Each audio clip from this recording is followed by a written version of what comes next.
नमस्कार दोस्तों, स्वागत है आपका हमारे YouTube चैनल उड़ान सपनों से लेकर हकीकत तक के सफर में। मैं हूं आपकी होस्ट एंड दोस्त सुरभि पांडे और आज हम बात करेंगे कुंभ मेले के बारे में। जैसा कि हम सभी को पता है कि कल से महाकुंभ मेला का आयोजन प्रयागराज में हो चुका है और हजारों लाखों करोड़ों की संख्या में श्रद्धालुगण वहां पहुंच रहे हैं। तो चलिए हम आपको बता दें कि इससे जुड़ी हुई कुछ जानकारी हमसे साझा करना चाहेंगे। कल से जो 13 जनवरी का जो दिन था यानी की तिथि थी, वो कल पहला शाही स्नान की तिथि थी, जिसमें हजारों लाखों लोगों ने आस्था की डुबकी लगाई और अखाड़े से मौजूद थे तमाम साधु संत और केंद्र का जो आकर्षित जो केंद्र बना रहा इस महाकुंभ मेले का, वो हमारे नागा बाबा थे और उनमें अपार शक्तियां होती हैं, उनमें बहुत पॉजिटिव एनर्जी होती है जिसके बारे में हम और आप बखूबी जानते हैं। तो चलिए पहले कल की बात कर लेते हैं। कल से ही महाकुंभ मेले का शुरुआत हो चुका है। अब जैसे ही महाकुंभ मेले की शुरुआत हुई है ना, तो लोगों के दिमाग में बहुत सारे ऐसे सवाल चल रहे हैं कि महाकुंभ मेला ये 144 साल बाद वाला है या क्या है, और महाकुंभ मेला लग कहाँ रहा है और कब तक चलेगा, उसके बाद आप वहां कैसे पहुंच सकते हैं, और शाही स्नान का मुहूर्त क्या है, अमृत स्नान का मुहूर्त क्या है।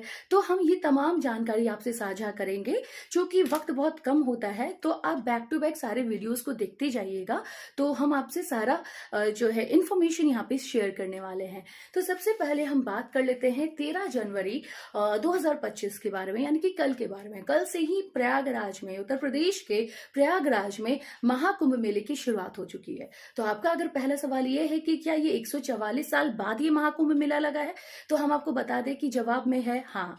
एक्चुअली ये जो महाकुंभ मेला है ना, वो 144 साल बाद ही लगता है, इसके 144 साल में ही लगता है। तो ये 144 साल बाद महाकुंभ मेला लगा है प्रयागराज में, और इसका और भी ज्यादा खासा महत्व है क्योंकि अब ये जो महाकुंभ मेला है वो 144 साल बाद ही फिर से लगेगा।